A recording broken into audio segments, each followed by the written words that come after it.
नमस्कार, आप देख रहे हैं ग्राउंड रिपोर्ट। रिपोर्टर मैं हूं आपके साथ उन्नति भटनागर। बुलेटिन का आगाज महत्वपूर्ण खबर के साथ, जहां वाराणसी में काशी तमिल समागम का आज उद्घाटन है।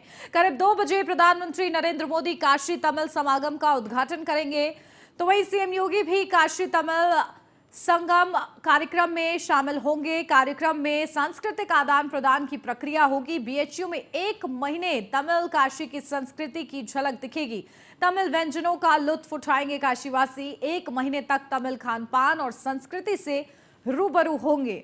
तो देखिए, विशेष ये आयोजन, जहां 2 संस्कृतियों का समागम, ये और देखिए बेहद ही ज्यादा महत्वपूर्ण बीएचयू में ये पूरा कार्यक्रम होगा।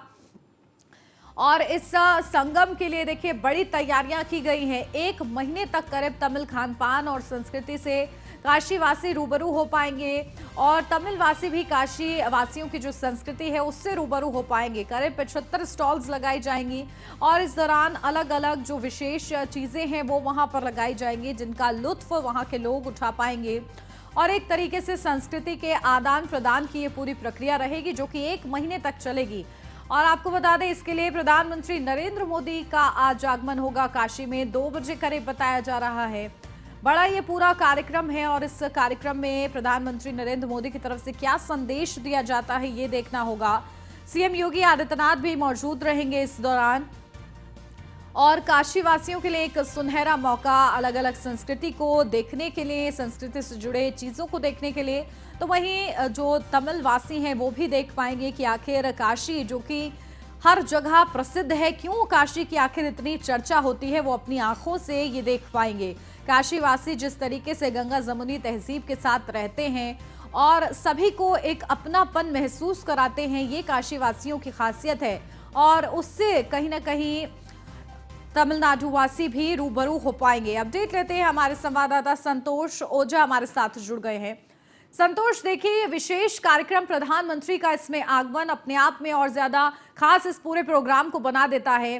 किस तरीके से कलाओं की प्रस्तुति वहां पर की जाएगी, क्या आयोजन वहां पर रहेंगे, और क्योंकि प्रधानमंत्री इसका शुभारंभ करेंगे, क्या संदेश वो आज देंगे इसके माध्यम से?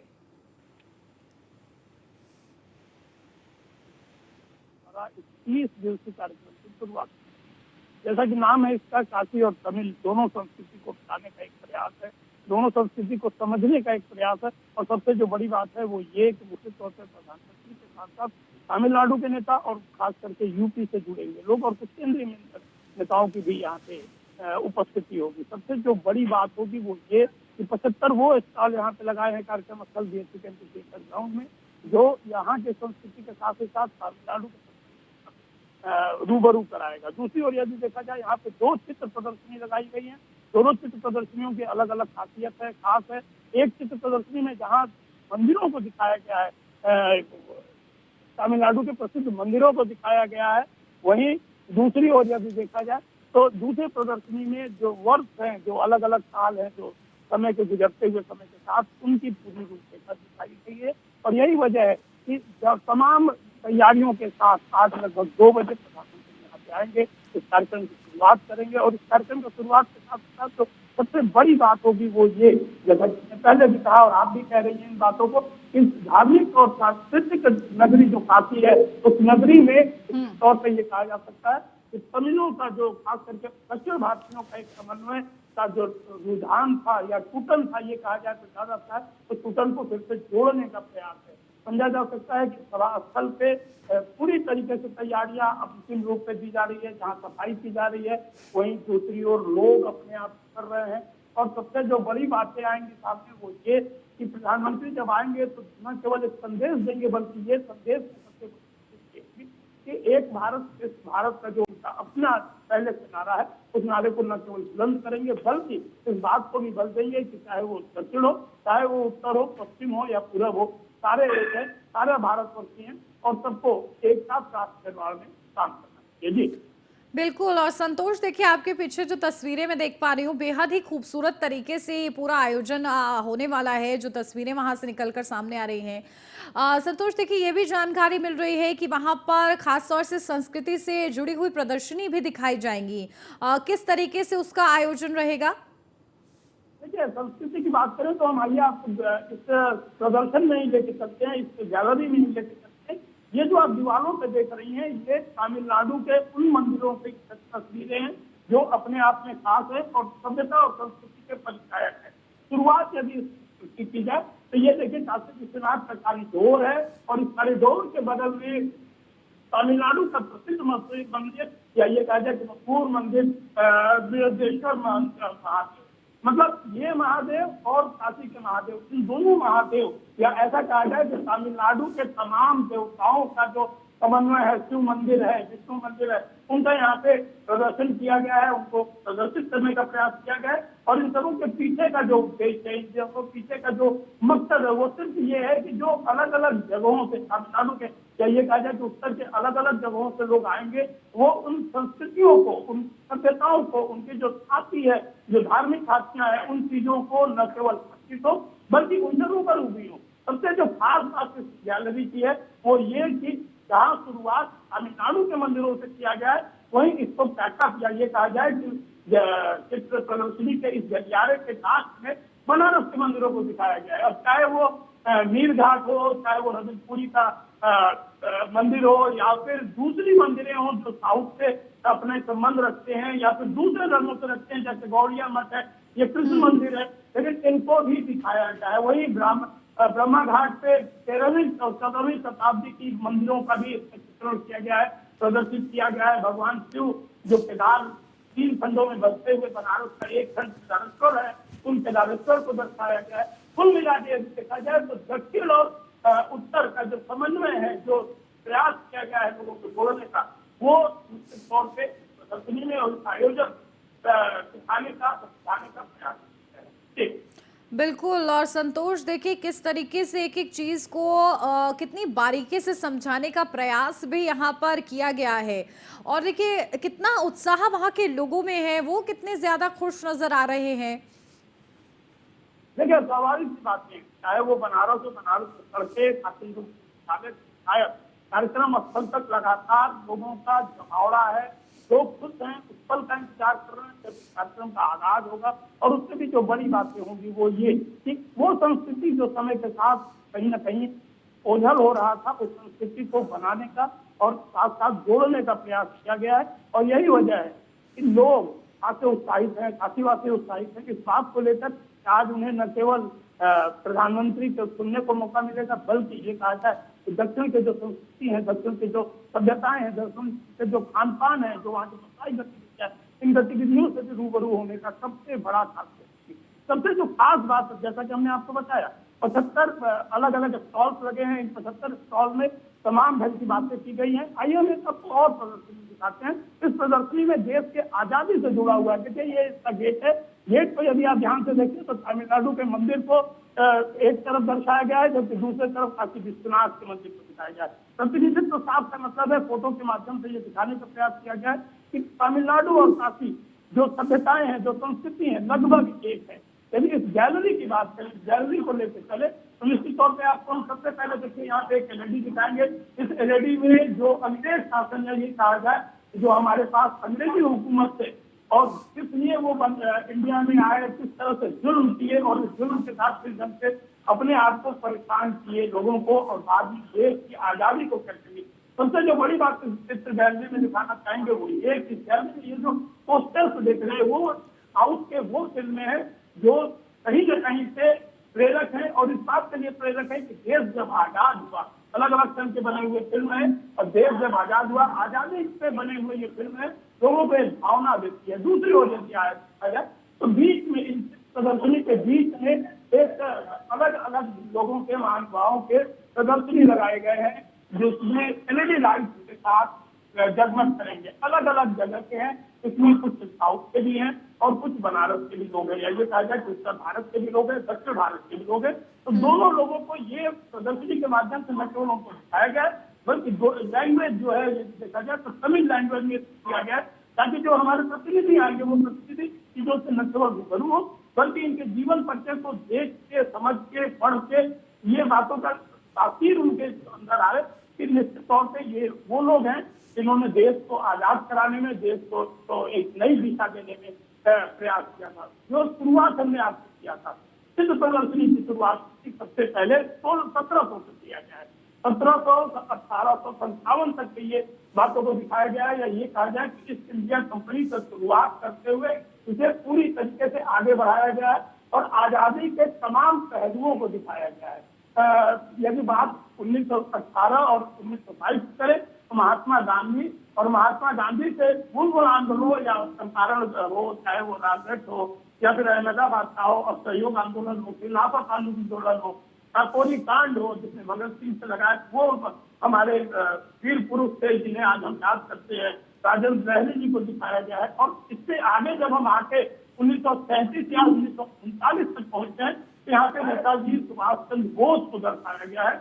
उन गतिविधियों को दिखाया गया है चित्रों के माध्यम से कि जब नेताजी सुभाष चंद्र बोस देश को आजाद करने में लगातार न केवल करो या मरो का नारा दिया, और साथ ही साथ जब हम आगे बढ़ते हुए 1942 के आसपास पहुंचे हैं, 1942 में गांधी के करो या मरो का नारा, शिमला सम्मेलन और तुम मुझे खून दो और मैं तुम्हें आजादी दूंगी, नेताजी सुभाष चंद्र बोस का ये उद्बोधन निश्चित तौर पे एक प्रेरक संदेश की तरह होगा।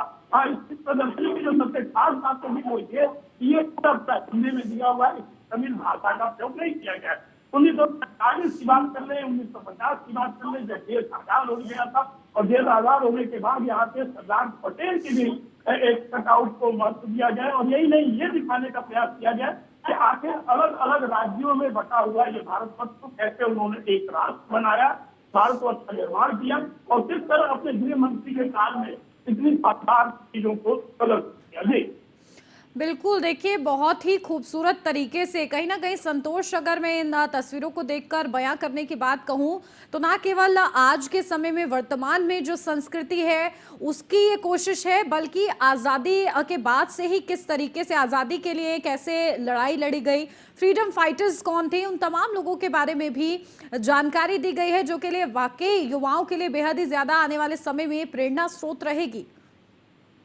देखिए, निश्चित तौर पर यह कहा जा सकता है, और जब आप युवाओं की बात करती हैं तो एक सबसे बड़ी खास बात होती है वो ये कि हमारे जीवन में या लोगों के जीवन में चलचित्र का, फिल्मों का बड़ा अपना महत्व होता है, लोग उससे बहुत प्रभावित होते हैं।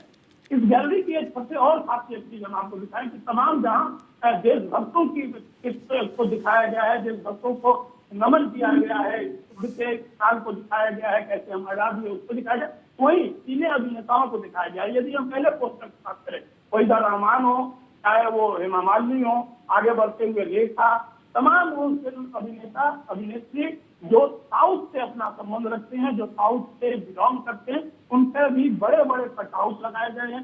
AR रहमान हो गए, कमल हसन, रजनीकांत, धनुष, ये वो पुरानी पीढ़ी की और नई पीढ़ी के अभिनेता अभिनेत्रियां हैं जो कहीं न कहीं से संदेश इस बात का देते हैं कि कैसे देश में चला। चित्रकला प्रदर्शनी में एक और सबसे बड़ी खास बात है वो ये कि जो दरवाजे से एंट्री लेते हैं, दरवाजों के दोनों के बीच में गिरजा देवी, रविशंकर, इलैयाराजा, मुंशी प्रेमचंद, ये वो नाम है जो संगीत और साहित्य में अपना धरोहर के रूप में किए जाते हैं, जिनके संबंध काशी और तमिलनाडु, तो समझा जा सकता है कि काशी और तमिलनाडु को एक रौ में पिरोने का जो प्रयास किया गया है, एक रौ में जो दिखाने का प्रयास किया गया है, वो निश्चित तौर पर काबिल तारीफ है। लोग इससे न केवल प्रेरित होंगे बल्कि यहाँ पे आने के बाद उन्हें इस बात का अनुभव होगा कि आखिर देश की आजादी, देश की सभ्यता, देश की संस्कृति, खान पान, ये किस तरह से हम लोगों के साथ धीरे धीरे बदलाव में आया और किस स्थिति से हम लोग अभी हैं। जी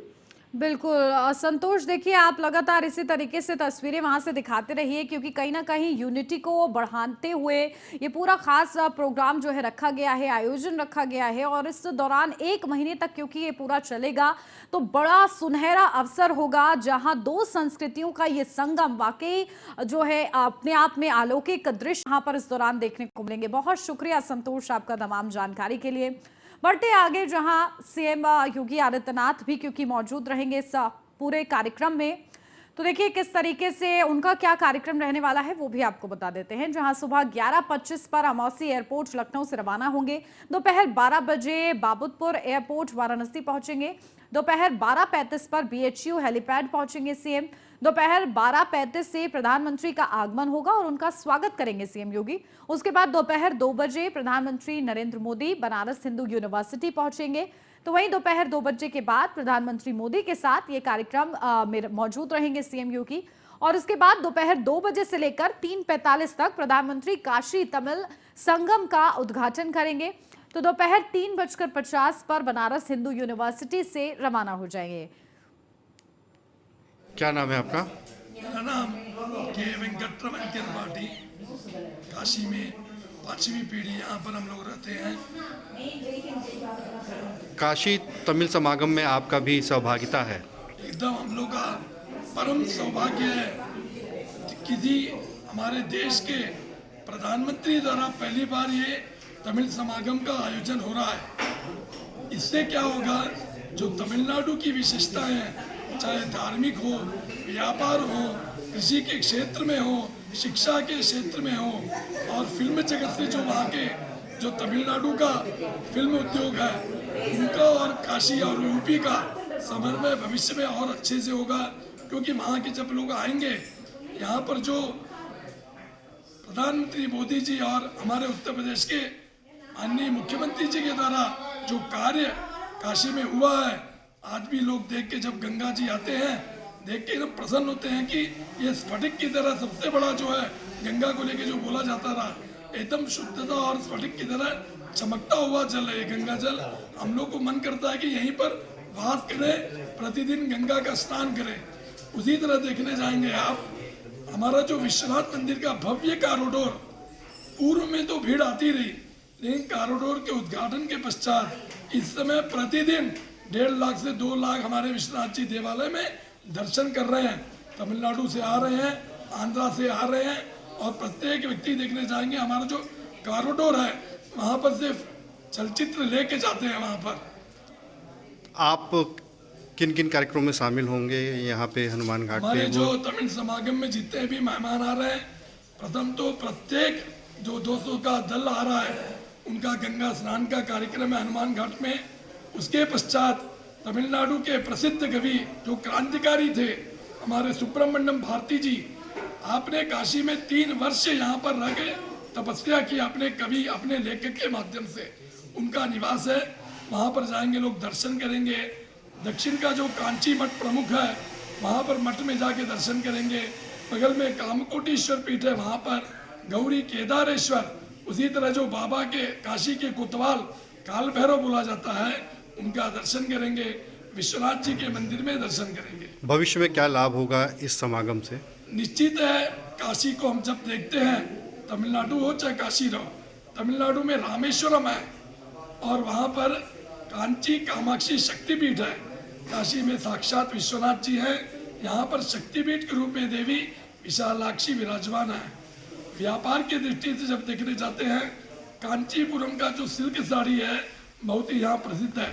हमारे तमिलनाडु में जब प्रत्येक व्यक्ति जो काशी आता है, अवश्य प्रत्येक परिवार एक तो बनारसी साड़ी खरीदता है। वहाँ पर इतना बनारसी साड़ी के प्रति लोगों का रुझान है। उसके बाद माँ अन्नपूर्णा जी का छोटी छोटी मूर्तियाँ मिलती हैं। काल भैरव का जो काला धागा होता है वो लेते हैं। हम काशी यात्रा के लिए तमिलनाडु से आया हुआ है, चेन्नई से।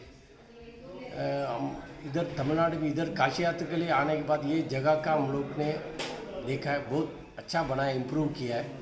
मंदिर अरेंजमेंट्स वगैरह है और इधर का योगीनाथ का एकदम अरेंजमेंट्स वगैरह अच्छा किया है, नीट एंड क्लीन है एंड प्रॉपरली अरेंज्ड है।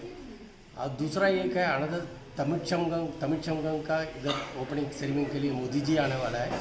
योगीनाथ का जो सपोर्ट के लिए मोदी जी भी और तमिल संगम का इधर तमिल संगम का प्रोग्राम करके इधर संगम तैयार करने वाला है। उसके लिए तमिलनाडु से और पहले से संबंध है सब, तमिलनाडु का और नॉर्थ इंडिया का, बट इसका वजह से इधर का लोग और उधर का संबंध ज़्यादा होएगा। नॉर्थ इंडिया में जो भी रहेगा उनको तमिलनाडु का वजह से क्या उसका पारंपरिक उसका रहेगा, वो सब इनको अच्छी तरह से जानेगा और संबंध बढ़ेगा। इसका वजह से जय हिंद जय भारत। क्या कहना है काशी का, तीनों लोगों से न्यारी काशी हमारी। जो तमिल से हमारे भाई बंधु आ रहे हैं काशी दर्शन के लिए, वास्तव में उनकी भव्यता के लिए, उनकी शोभा बढ़ाने के लिए यहाँ काशीवासी तैयार बैठे हैं। ये लोग बाबा विश्वनाथ जी में भी आएंगे और कॉरिडोर को देखेंगे कि कितना भव्य है। यद्यपि मैं 15 से 2018 तक भी वहाँ न्यास परिषद का सदस्य रहा, उस समय में और आज में जमीन और आसमान का अंतर है। यह कहने में हमको बुरेज नहीं होगा कि वास्तव में उत्तर प्रदेश के मुख्यमंत्री योगी आदित्यनाथ जी की जितनी भी तारीफ की जाए कम है, और मोदी जी की, ये दोनों व्यक्तित्व ऐसे उभर कर आए सामने, प्रधानमंत्री मोदी जी और उत्तर प्रदेश के मुख्यमंत्री योगी जी, दोनों का समन्वय से विशाल कॉरिडोर का निर्माण होगा। इसलिए तमिल भाई इसको देखेंगे। मेरा नाम अन्नपूर्णी है। हम लोग साउथ इंडिया तमिलनाडु से आए हैं। हम लोग सब फैमिली मिलके हम लोग 12 लोग आए हैं काशी यात्रा के लिए।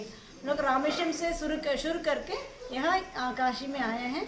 हम लोग को माता पिताजी सबके लिए पिंड प्रदान के लिए आए हैं। हम लोग आज हम लोग पिंड प्रदान ये सब घाट किया है, पंचघट किया है, वहाँ पूरा पिंड प्रदान किया है हम लोग फैमिली के साथ। बहुत अच्छा हुआ, इतना साफ है काशी हम कभी देखे नहीं भी। हम सोचे थे पहले आने के पहले सोचे थे काशी कैसे होगा, ये होगा ऐसा होगा। हम यहाँ आने के बाद पता चला इतना साफ सुथरा है, बहुत अच्छा बनाया हम लोग को। आप लोग का सीएम योगी जी बहुत अच्छा बनाया है इस काशी को। तमिलनाडु में हम लोग रहते हैं, फिर भी यहाँ आके देने के बाद इतना अच्छा हम लोग का स्टेट को देखा, हम काशी को देखा। हम लोग आने का रास्ता पूरा हम लोग देख के आया, बहुत अच्छा हुआ। हम लोग का तमिलनाडु में ऐसा चीफ मिनिस्टर मिलना चाहिए। हम लोग भगवान से हम लोग प्रार्थना करते हैं, काशी विश्वनाथ से हम लोग प्रार्थना करते हैं। इतना अच्छा हम लोग को आप लोग को मिला है सीएम, वैसा हम लोग को भी मिलना चाहिए साउथ इंडिया तमिलनाडु के लिए। काशी का महत्व तो युगों युगों से चला आ रहा है, लेकिन इधर भी जो 7-8 सालों में जब से मोदी जी काशी के सांसद हुए हैं, पूरे विश्व में काशी का एक विशेष स्थान अभी प्राप्त हो रहा है, जो पूर्व से है, लेकिन इसकी जो ख्याति है बहुत बड़ी है। और जब से योगी जी आए हैं उत्तर प्रदेश में, खास करके काशी का जो विकास हुआ है, चौतरफा काशी का विकास हुआ है, इससे हमारे दक्षिण भारत में सभी बहुत ही प्रभावित रहते हैं। और इससे पहले जो काशी यात्रा कर चुके हैं और 5 साल के बाद जब अभी वो लोग आ रहे हैं, तो यहाँ का जो स्वच्छता हो, गंगा की स्वच्छता हो, मंदिर का विकास हो विश्वनाथ जी का, ये सब देख के वो लोग बहुत ही प्रभावित हैं। मैं ईरोड तमिलनाडु से आ रहा हूँ, इधर दूसरा बार विजिट कर रहा हूँ। 2012 में एक बार आया था, उसके बाद 10 साल के बाद अब आया है। इधर वाराणसी और प्रयागराज का मैं विजिट किया। 10 साल के पहले का अब कंपेयर करने से बहुत सारा डेवलपमेंट हुआ है और मंदिर तो बहुत अच्छी तरह बना है। पीएम नरेंद्र मोदी जी और योगी जी का इसमें जो भी डेवलपमेंट है वो देखने में बहुत खुश आता है। और गैंजेस भी बहुत क्लीन है और सभी घाट को हम प्रयोग करने का बहुत आसान था। और बोट और सभी एमिनिटीज़ यात्रियों जो आ रहे हैं उसके लिए बहुत यूज़फुल था। हमारा मानना है कि काशी सिर्फ काशी नहीं है, वाराणसी नहीं है, बनारसी नहीं है। काशी मतलब कि साक्षात शिव की नगरी। वेदों में, पुराणों में, ग्रंथों में, उपनिषद में, एनी वे काव्य में जो भी है, चाहे किसी भी तरीके का हो, हर जगह काशी का एक अलग महत्व दिया हुआ है और उस महत्व को लोग समझते भी हैं। जैसे कि छोटी सी बात मिसाल के तौर पर, किसी और शहर में जाके, हिंदुस्तान के किसी और शहर में जाके अगर आदमी बम बम बोल दिया तो लोग दौड़ना भागना शुरू कर देंगे, उसको लगेगा कहीं बम फूटने जा रहा है। लेकिन एक काशी ऐसी कि जहाँ बम बम बोलते हैं लोग तुरंत ही रहे, अजनबी रहे, तुरंत बोलेगा महादेव। ये काशी की सबसे बड़ी पहचान है। काशी के बारे में सबसे बड़ी बात यह है कि लोगों के मुंह से सुनते सुनते तो हम लोग बड़े हो गए, हम लोग के बच्चे भी बड़े हो गए, बच्चों के भी बड़े बच्चे हो जाएंगे। लेकिन सबसे बड़ी बात यह है कि काशी क्षेत्रम, सबसे बड़ी बात है कि काशी क्षेत्रम सन्निवातो जाह्नवी चरणोदकम गुरु विश्वेश्वरौ साक्षात तारकम ब्रह्म निश्चितम। तो ये काशी मतलब कि वाराणसी कहिए, काशी कहिए, बनारस कहिए, जो कहिए, ये काशी नहीं है, ये शिव है। और इसी के साथ इस बुलेटिन में फिलहाल बस इतना ही। खबरों का सिलसिला आगे भी जारी है, आप बने रहिए न्यूज़ 1 इंडिया के साथ।